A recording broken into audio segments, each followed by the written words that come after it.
டிவிக்குல புதுசா ஒரு ஸ்டிக்கர் ஒட்ட ஆரம்பிச்சிட்டாங்களா? அவங்க ஒட்டுறது பூரா ஸ்டிக்கர் தான்.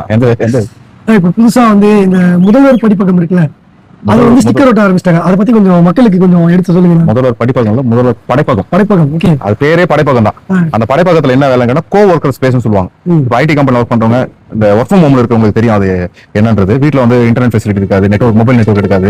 அந்த மாதிரி வசதி இல்லாதவங்க, தகவல் தொழில்நுட்ப துறையில வேலை செய்யறவங்க, அந்த கோ ஒர்க்கர் ஸ்பேஸ்ல வந்து அவங்க ரெஜிஸ்டர் பண்ணிட்டு 100 rupees per hour சார்ஜஸ்ன்ற மாதிரி பதிவு பண்ணிட்டு போய் உட்காந்து அவங்களுக்கான வேலைகள் நடத்தலாம். அதே இடத்துல அங்க நூலகம் வருது. இப்போ இந்த விஜய், மாண்புமிகு முதல்வர் விஜய் அவர்கள் ஆட்சியில படைப்பகம், முதல்வர் படைப்பகம்ன்ற அந்த முதல்வர் இடத்துல வெறும் படைப்பகம் மட்டும் தான் வச்சிருக்காங்க. இந்த மாதிரி ஸ்டிக்கர் ஓட்டுறாங்க.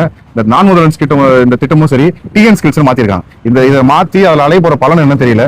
இருந்தாலும் அந்த திட்டங்களை செயல்படுறதா நல்லா இருக்கும்னு நினைக்கிறேன். விஜய் வந்து முதல்வர் அப்படின்னு வந்தாலே வந்து நம்ம முத்துவேல் கருணாநிதி ஸ்டாலின் தான் அப்படின்னு நினைச்சுக்கிட்டு முதல்வர் எல்லாத்தையும் எடுத்துட்டு இருக்காரு. அவர் தான் சொன்னார்ல, இந்த திட்டங்கள் இருக்கும் வரை முத்துவேல் கருணாநிதி ஸ்டாலின் தான் ஆள்கிறான் என்று பொருள் சொன்னார்ல, அதெல்லாம் இருக்க கூடாதுன்னு நினைக்கிறான்.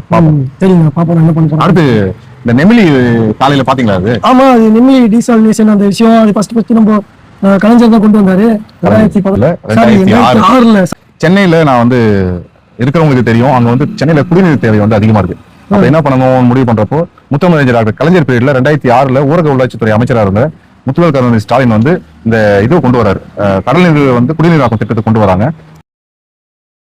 அந்த ஃபேஸோட எக்ஸ்டென்ஷன் வந்து 2வது ஃபேஸ் 2024 திருப்பூர்ல நெமிலின்ற ஏரியால வந்து 2வது பிளான்ட் வந்து எக்ஸ்டென்ஷன் பண்றாங்க. எவ்வளவு ரூபாயில எக்ஸ்டென்ட் பண்றாங்கன்னா 1516.88 கோடி அது மதிப்பீட்டுல வந்து வேலைகள் ஆரம்பிச்சிருக்காங்க.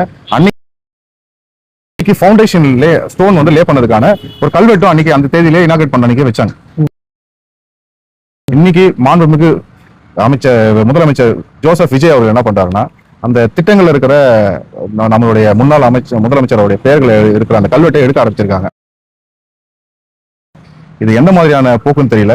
இன்னைக்கு சாயந்தரம் வந்து அவர் அங்க போக போறதா செய்திகளை படிச்சிருந்தோம். ஏன் இவ்வளவு காழ்ப்புணர்ச்சி? ஏன்னா அந்த அம்மையார் ஜெயலலிதா இருக்காங்கல்ல, இந்த ஆசியாலே மிகப்பெரிய பேருந்து நிலையம் வந்து கோயம்பேடு பேருந்து நிலையம்.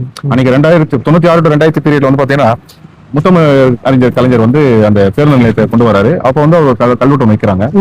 அதுல அது என்ன ஆயிடுச்சுன்னா, ஆட்சி வந்து 2001 அப்புறம் அம்மையார் ஜெயலலிதா அவங்க ஆட்சி அமையுது. அப்ப அவங்க கூட என்ன பண்ணாங்க, அந்த கல்வெட்டு வந்து தூக்கல. அவங்க அந்த கல்வெட்டு எடுக்கிறது ரொம்ப பெருந்தன்மையா, அந்த அரசியல் நாகரிகம் கொஞ்சம் ஓரளவுக்கு இருந்தது. இன்னைக்கு அந்த கல்வெட்டுல பேரே எடுக்கிற அளவுக்கு அப்படி என்ன ஒரு திமுக மேலேயும் திமுக செய்த திட்டங்கள் மேலேயும் அவரை போகும் பார்ப்போம். இதெல்லாம் வந்து அவங்க இந்த கல்வெட்டு இப்போ அந்த கல்வெட்டு அங்க இருந்தாக்கா ஸ்டாலின் தான் கொண்டு வந்தாரா அப்படின்னு சொல்லிட்டு மக்கள் மூச்சுக்குவாங்களா? இவர் வந்து எக்ஸ்போஸ் ஆயிடுவாங்க, நம்ம முதலமைச்சர் எக்ஸ்போஸ் ஆயிடுவாரு.